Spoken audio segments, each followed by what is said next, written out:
नाशिक आरटीओला शहरातील वाढत्या प्रदूषणाबाबत काहीच देणं घेणं नाही का असा प्रश्न विचारण्याची वेळ आली आहे। कारण पीयूसी केंद्रावर नियम आणि अटींना धाब्यावर बसवून वाहनाशिवाय देखील पीयूसी दिलं जात आहे। नाशिक आरटीओचा कारभार संशयाच्या भोवऱ्यात।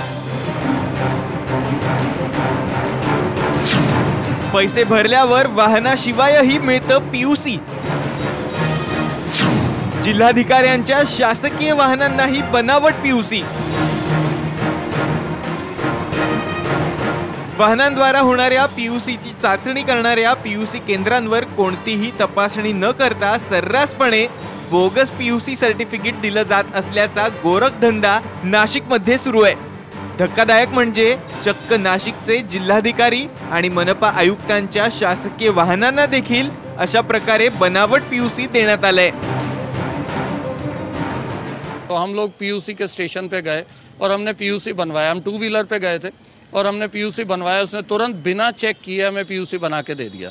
और वो पीयूसी बना के जब हम बाहर निकले तो हमने उसको ही पूछा कि भाई साहब आपने जो पीयूसी बनाया किसका बनाया है? कहता जो आपके पास गाड़ी है उसका। हमने कलेक्टर साहब की गाड़ी का पीयूसी और एनएमसी कमिश्नर की गाड़ी का पीयूसी बनवाया।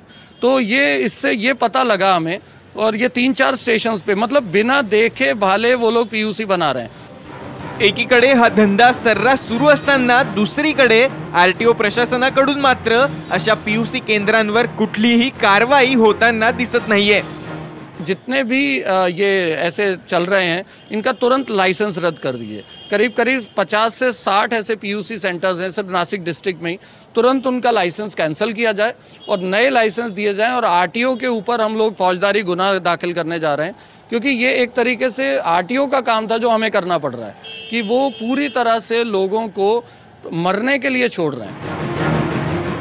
बनावट पीयूसी देणाऱ्या या केंद्रांना इतके दिवस अभय देणारं आरटीओ प्रशासन आता तरी कारवाई करणार का, हा खरा प्रश्न आहे। अभिजित सोनवणे, साम टीव्ही, नाशिक।